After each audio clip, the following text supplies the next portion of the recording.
Mark Brennan of Fight on State here for our weekly Bill O'Brien press conference wrap, joined as usual by Greg Pickel of FOS.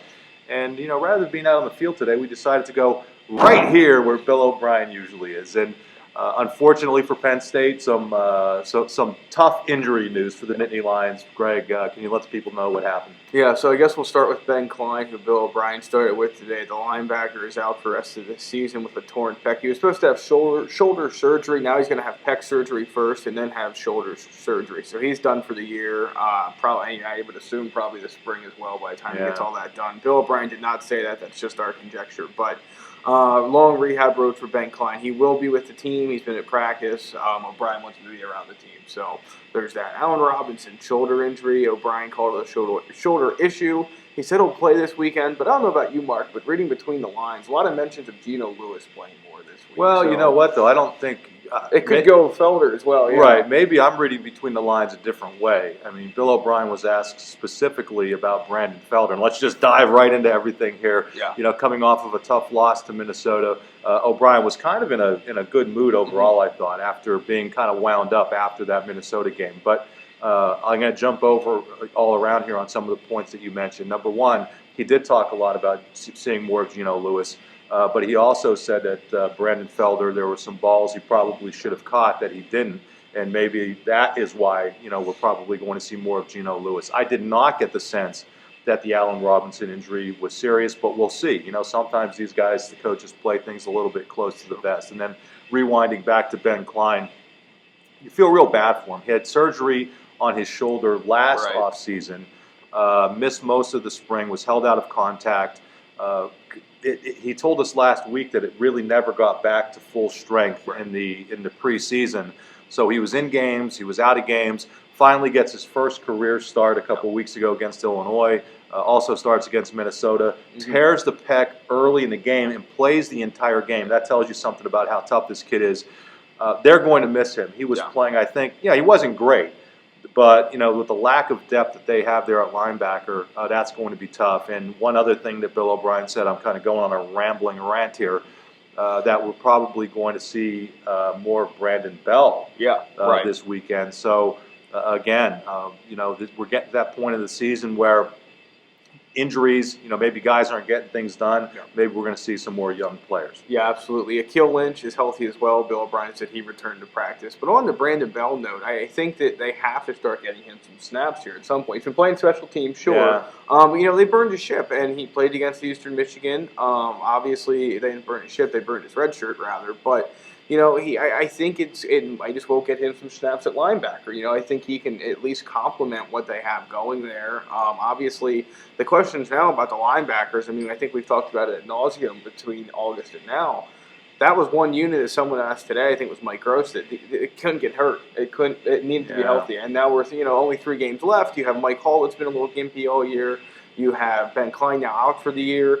I'm interested to see what Brandon Bell can do. He's looked okay in the late snaps he's gotten against Ohio State. I believe he may have gotten some late ones against Indiana. So interesting to see what he does this week. Yeah, he's done some good things on special teams as well. If you look back to the 2012 season, it was also imperative that the linebackers stay healthy, and by and large they did. Mike Motti was not injured until very late in the year, and by that time, Mike Hull was playing so well. So you have a situation now where Mike Hull's been kind of gimpy all year. Now Ben Klein's out. Very difficult situation there at linebacker for Penn State. And I think they're fortunate that they're getting an opponent this week in Purdue, where I don't know that it's going to make that much of a difference. No, I don't think so. The thing that these teams have beaten Penn State with is getting into space and having the speed to get into space. And Purdue just doesn't have it. They have a couple guys that are athletic, but you're not going to see Purdue do what Minnesota did, and that was use their weakness against Penn State's weakness, the passing game. They were able to use their worst-ranked passing offense in the conference with pretty good efficiency against Penn State, and Purdue just doesn't have the ability to do that. Now, will playing with 3-4 linebackers cause a difference in this game? Yeah, sure, it could, but I just don't see any way Penn State doesn't, outclass Purdue, and I think at the end of the day, that's all they're going to do.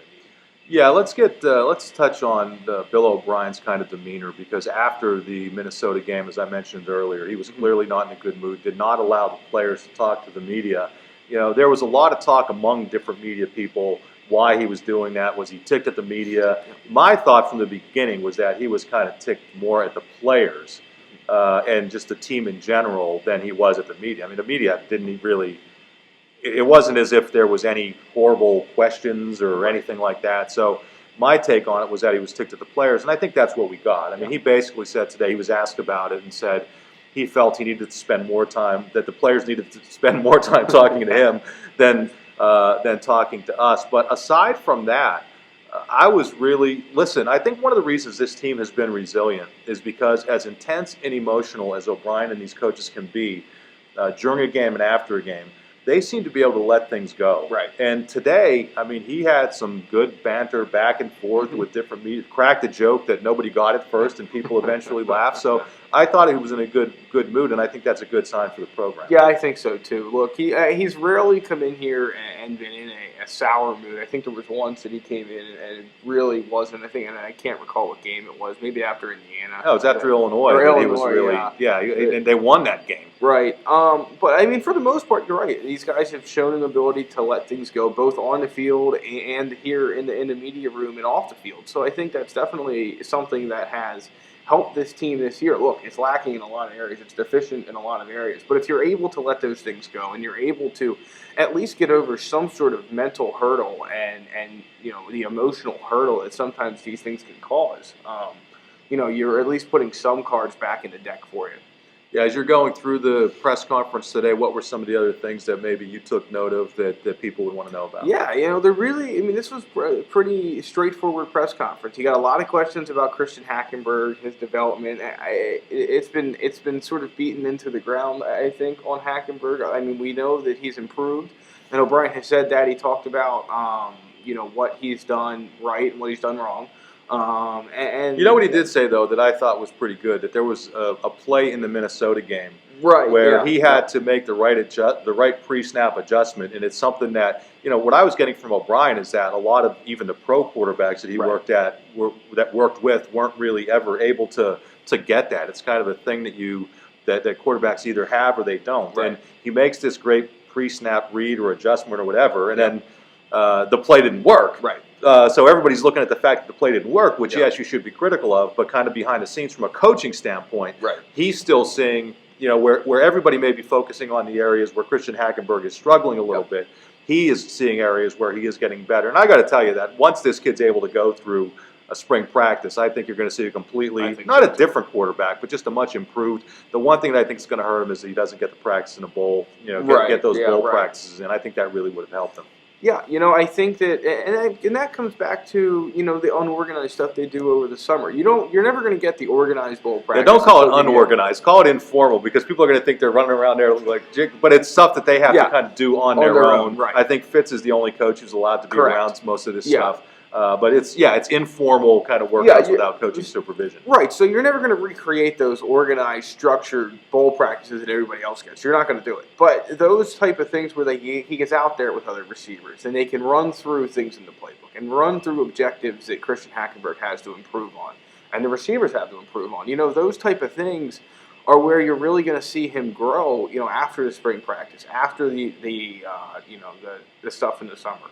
That's where he's going to grow, and that's where you're going to see a lot of these guys grow until they can go back for those bowl practices. Look, there's a lot of teams that are out there that just aren't any good. And whether Penn State's one or not can be judged at the end of the year. But the fact of the matter is quite a few of them are going to be 6-6 and get 15 extra practices to improve towards next year. So it's definitely going to be interesting to see where Christian Hackenberg and the rest of these young guys are. That was another thing O'Brien really talked about a lot today. A lot of young guys on this team. And he's not wrong. I mean, there's a lot of redshirt freshmen, redshirt sophomores perhaps, even true freshmen, of course, that are playing. And there's a lot of guys with a lot of growing to do. Well, and he also said that there are a lot of guys that we haven't seen, a lot of true freshmen who are redshirting, the Andrew Nelsons, some of the other offensive linemen who are playing really well in the scrimmages. And I think, I don't think he's turning the page from this season, but I do think at this point of the year, he's not going to take anybody out of red shirts. Right. But I think now is when it makes sense to start getting the Geno Lewises and the Brandon Bells and some of the guys who we haven't seen a whole lot as much of. Richie Andersons. Yeah, Richie Andersons. Get those guys in there because, again, not to turn the page or not to close the book on the upperclassmen, but sooner or later you do have to start looking ahead kind of the future. He talked about how impressive those Monday night Developmental scrimmages, developmental scrimmages have been. And as November goes along, and probably in December on FOS, we'll get more info from what some of the red shirts have done and that sort of thing. Yeah, no, I think that at some point here you have to recreate those what you get from those bowl practices somehow. And I don't know how you can't. I don't know how you do it, but I mean, whether it's through the Monday night things, whether it's through getting guys and extra snaps. I mean, obviously you're not going to do anything that's going to cause your team to go out here and lose on a Saturday.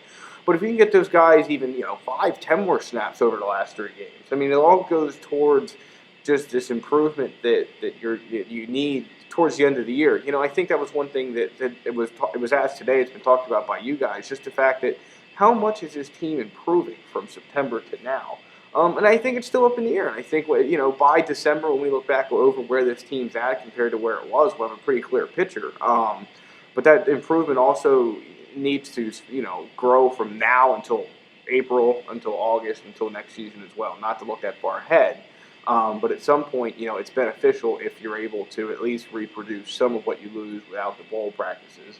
Yeah. At some point here over the next 3 weeks. A couple other things to take note of. I asked a question. It may have been a little bit stupid. If Bill O'Brien could put his finger on some of the things that maybe, why they're struggling on the road and playing so much better at home, or if that's something that you really have to wait until kind of after the season to step back and maybe have more perspective. And he did say that, it's hard to judge that stuff in the middle of the season. So after the season, I do think they'll maybe take a look at some of their travel, and I don't know what it could be, but clearly they're playing so much better. And I guess if they had the answers, they would, be implementing them.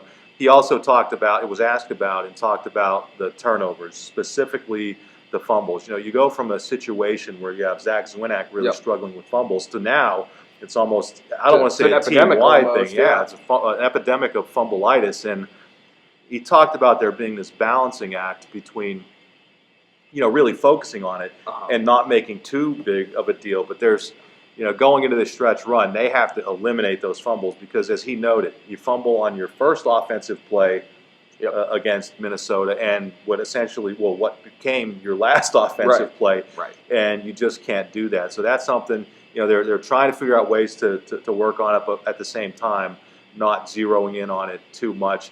Also touched on Zach Zwinnak and the gloves.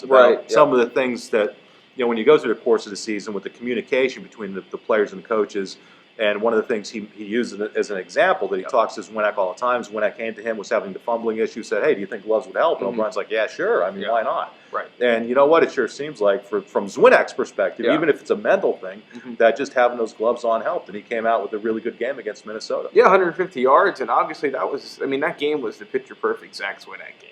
Cold weather, on the road, Big Ten game, just pounding downhill. And O'Brien had mentioned as well the fact that he carries the ball in his left arm. Maybe that had something to do with it as well. Who knows? But the gloves, even if it's a placebo effect, so be it. Yeah. I don't think it harms him to wear them. Obviously, he talked about Bill Belton had talked a few weeks ago about the fact that Zwinnak had consulted him about the gloves because he wears them.